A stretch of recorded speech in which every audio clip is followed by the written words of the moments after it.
Hello and welcome back once again to After the Credits. So again, playing a little bit of catch up, but not far as back as Max Steel, which I reviewed last time. This time I'm seeing something that's only been out for a little over a month, but for some reason it's already out of the main theater and over at the Dollar Theater, so what the hell?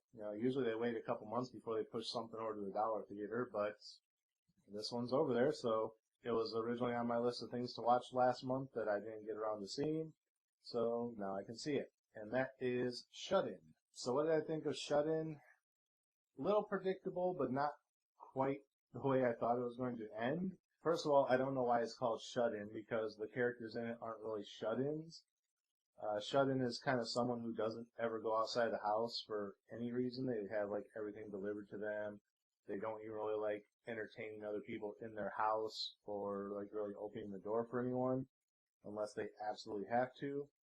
This lady basically, her husband and son are in a car accident, and her husband is killed, and the son survives, but he's basically a vegetable, so she has to feed him and bathe him and dress him every day.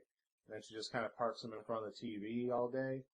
And she is a psychiatrist or therapist or something, and she's basically set up a office kind of in her garage area, off in a separate building from the main house, and she runs her practice out of there. So people come, meet with her, do their therapy sessions, sort of at her house, but not inside her house. So already right there, she's not a shut-in. Yes, she's staying on her own property, but that's because she has a disabled son who she doesn't want to leave for long periods of time, and she doesn't want to have to trust a caregiver and all that. So she's like, well, if I'm right next door, if something happens, I can go over after every client and check on him or something, make sure he's okay. If something happens, I'm right there, whatever. So she doesn't really do a whole lot. She does run into town occasionally and get groceries. She does have an assistant at one point that brings her some groceries, but for the most part, she seems to do like all her outdoor stuff on her own. She just doesn't like to be away from the house for a long period of time with the disabled kid there. Even though, like I said, she parks him in front of this TV and goes to work for 8 to 10 hours next door, well, he's just there vegging out watching TV. As it progresses, one of her clients is a small deaf child. I think he's like 7, 8 years old, something like that. And he has some behavioral issues similar to what her son had before the accident. And they want to send him away to a home, and she kind of takes pity on him, and she's like, well, what if he just stays here with me? And as she's talking on the phone, the kid kind of runs off and disappears. So at first they think, he ran away, it's middle of winter, he's dead in the woods somewhere. Then they say that they found him, so she thinks he's okay, which we later find out that it wasn't him. Spoiler, by the way. Some other kid who somebody mistook for him. So as the movie's going on, you're already getting this vibe that there's something going on in this house, because it's only her and her disabled son living there, and there's all these noises and voices and things, and you're like, okay, there's some type of intruder living somewhere in this house. Either it's a ghost or it's someone living in the walls or whatever. And then you think, okay, that kid's missing. Maybe the kid just never left. Maybe he's just living in the walls, and because they wanted to put him into this boys' home, maybe he's actually deranged and he's, like Macaulay Culkin in The Good Son, if you guys even know what the hell that is, because it's kind of an old movie. Maybe this little 7-year-old boy is just tormenting this woman, which is kind of where I thought the movie was going to go. And then as we get towards the end, again, spoilers, it's sort of that, but not really. They give it a little bit of a twist, which, again, I kind of saw coming, but I was like, they're either going to go one of these two routes, but I was leaning more towards it being this one and not so much the one that it actually turned out to be, if that makes sense. But yeah, basically we find out what's been going on in the house, what's going on with her, and life kind of gets back to normal.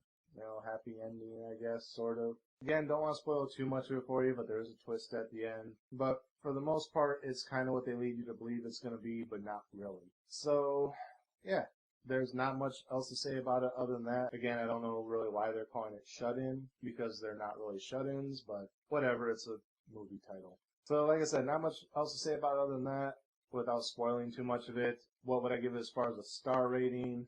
Honestly, I really have to decide if I like this better or worse than Max Steel now, because I gave Max Steel a 1.5, and I kind of feel that I like this one a little bit better than Max Steel, but at the same time, because I'm not familiar with Max Steel, there was a little bit of a mystery in there, where this one, it was kind of predictable, but I don't feel that it deserves to be ranked the same as Max Steel. So, as much as I want to give it like a 1.5, or even lower, I think I kind of have to give this one a 2.